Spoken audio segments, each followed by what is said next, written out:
Friends ಎಲ್ಲರಿಗೂ ನಮಸ್ತೆ. ನಾನು ನಿಮ್ಮ ರಕ್ಷಿತಾ. ನಾನು ಇವತ್ತು ಮಾಡ್ತಾಯಿದ್ದೀನಿ ಸಂಜೆ ಸ್ನ್ಯಾಕ್ಸಿಗೆ ಗೋಬಿ. ಅದು ಮಾಡೋಕ್ಕೆ ಬೇಕಾಗಿರೋದು ಒಂದು ಹೂಕೋಸನ್ನ ತಗೊಂಡು ಅದನ್ನು ಚೆನ್ನಾಗಿ ತೊಳೆದು ಸ್ವಲ್ಪ ಉಪ್ಪು ಹಾಕಿ ಬೇಯಕ್ಕಿಡ್ತಾಯಿದ್ದೀನಿ. ಚೆನ್ನಾಗಿ ಕುದಿಬೇಕು. ಅದು ಚೆನ್ನಾಗಿ ಕೊಂದು ಅದು ಬಣ್ಣ ಚೇಂಜ್ ಆಗುತ್ತೆ, ವೈಟ್ ಇರೋದು ಸ್ವಲ್ಪ ಯೆಲ್ಲೋಯಿಶ್ ಆಗುತ್ತೆ. ಉಪ್ಪು ಹಾಕಿ ಬೇಯಕ್ಕಿಡಬೇಕು.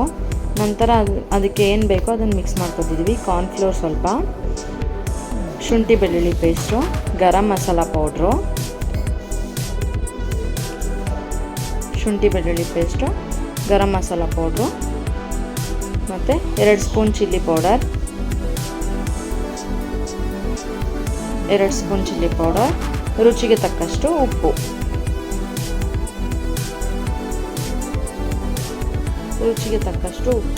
ಹಾಕಿ ಚೆನ್ನಾಗಿ ಮಿಕ್ಸ್ ಮಾಡಬೇಕು. ಸ್ವಲ್ಪ ನೀರು ಹಾಕ್ಕೊಂಡು ಮಿಕ್ಸ್ ಮಾಡಿ. ಅದು ಬೆಂದಿರೋದನ್ನ ತೆಗೆದು ಇಟ್ಟಿದ್ದೀವಿ. ಅದು ಸ್ವಲ್ಪ ಡ್ರೈ ಆಗಲಿ ಅಂತ ಅಂದ್ಬಿಟ್ಟು ಅದನ್ನು ಸ್ವಲ್ಪ ನೀರು ಹಾಕೋಬೇಕು. ಸ್ವಲ್ಪ ವಿನೆಗರ್ ಹಾಕ್ಕೊಂಡು ಚೆನ್ನಾಗಿ ಮಿಕ್ಸ್ ಮಾಡಬೇಕು. ತುಂಬ ತೆಳುವಾಗಬಾರ್ದು, ತುಂಬ ಗಟ್ಟಿನೂ ಆಗಬಾರ್ದು, ಆ ರೀತಿ. ಇವಾಗ ನಾವು ಹೂಕೋಸು ಹಾಕಿದ್ರೂ ಅದು ಚೆನ್ನಾಗಿ ಅಂಟ್ಕೋಬೇಕು ಅದಕ್ಕೆ. ಇವಾಗ ಕಬಾಬ್ನ ಯಾವ ಥರ ಕಲಿಸ್ತೀರ ನೀವು ಅದೇ ಥರ ಗೋಬಿನೂ ಕಲಿಸ್ಕೋಬೇಕು. ನೋಡಿ ಯಾವ ಮಿಶ್ರಣದಲ್ಲಿ ಕಲಿಸ್ತಾ ಇದ್ದೀನಿ ಅಂತ ಅಂದ್ಬಿಟ್ಟು ಈ ಥರ ಕಲಸಿಟ್ಕೊಂಡ್ಮೇಲೆ ಈ ಥರ ಆಗುತ್ತೆ. ಸ್ವಲ್ಪ ಕಡಲೆ ಹಿಟ್ಟು ಹಾಕೊಂಡು, ಅದು ಸ್ವಲ್ಪ ನನ್ನ ಟೇಸ್ಟಿಗೋಸ್ಕರ ಕಡಲೆ ಹಿಟ್ಟು ಹಾಕೋತಿದ್ದೀನಿ. ಸ್ವಲ್ಪ ಕಡಲೆ ಹಿಟ್ಟು ಹಾಕೊಂಡೆ, ಎಣ್ಣೆ ಕಾಯಕ್ಕಿಟ್ಟಿದ್ದೀನಿ. ಎಣ್ಣೆ ಕಾದ ನಂತರ ಸ್ವಲ್ಪನೇ ಬಿಟ್ಟು ಚೆನ್ನಾಗಿ ಫ್ರೈ ಮಾಡ್ತಿದ್ದೀವಿ. ಕ್ರಿಸ್ಪಿಯಾಗಿ ಫ್ರೈ ಆಗಬೇಕು. ನೋಡಿ ಯಾವ ಥರ ಫ್ರೈ ಆಗುತ್ತೆ ಅಂತ ತೆಗಿತೀನಿ ಇವಾಗ. ನೋಡಿ ಬೆಂದಾದ್ಮೇಲೆ ಈ ಥರ ಇದೆ. ಇದಕ್ಕೆ ನಾವು ಒಗ್ಗರಣೆ ಹಾಕಬೇಕು ಅಂದರೆ ಬೇಯಿಸಿರೋ gobi, tomato sauce, soya sauce, vinegar, ಸಣ್ಣಕ್ಕೆ ಹೆಚ್ಕೊಂಡಿರೋ ಈರುಳ್ಳಿ, ಸ್ವಲ್ಪ ಕರಿಬೇವಿನ ಸೊಪ್ಪು, 2 ರಿಂದ 3 ಹಸಿಮೆಣಸಿನ್ಕಾಯಿ, ಸ್ವಲ್ಪ ಕ್ಯಾಪ್ಸಿಕಮ್, 1 ಹಾಕ್ಕೊಂಡಿದ್ದೀನಿ ನಾನು ಕ್ಯಾಪ್ಸಿಕಮ್ನ, 1 ಕ್ಯಾಪ್ಸಿಕಮ್, ಕೊತ್ತಂಬರಿ.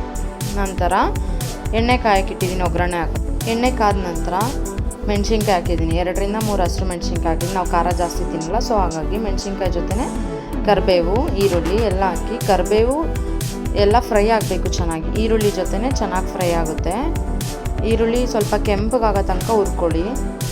ಚೆನ್ನಾಗಿ ಕೆಂಪಗಾಗೋ ತನಕ ಹುರ್ಕೊಂಡಾದ್ಮೇಲೆ ಅದಕ್ಕೇ ಹೆಚ್ಚಿಟ್ಕೊಂಡಿರೋಂಥ ಕ್ಯಾಪ್ಸಿಕಮ್ ಹಾಕ್ಬೇಕು. ಇವಾಗ ಚೆನ್ನಾಗಿ ಫ್ರೈ ಆದ ನಂತರ ಕ್ಯಾಪ್ಸಿಕಮ್ ಅಷ್ಟೇ ಚೆನ್ನಾಗಿ ಫ್ರೈ ಆಗಬೇಕು. ಅದು ಬೇಯಬೇಕು ಚೆನ್ನಾಗಿ. ನೋಡಿ ಬೆಂದಿದೆ. ಇವಾಗ ಚೆನ್ನಾಗಿ ಫ್ರೈ ಆಗಿದೆ, ಚೆನ್ನಾಗಿ ಬೆಂದಿದೆ. ಬೆಂದಿರೋದಕ್ಕೇ ಇವಾಗ ನಾವು ಟೊಮೆಟೊ ಸಾಸ್ ಹಾಕ್ತಿದ್ದೀನಿ. ಇದೆಲ್ಲ ಚೆನ್ನಾಗಿ ಫ್ರೈ ಆಗಬೇಕಲ್ವ, ಅದಕ್ಕೆ ಟೊಮೆಟೊ ಸಾಸು, ಸೋಯಾ ಸಾಸ್. ಇವಾಗ ಟೊಮೆಟೊ ಸಾಸ್ ಹಾಕಾದ ನಂತರ ಸೋಯಾ ಸಾಸ್ ಹಾಕ್ತೀನಿ.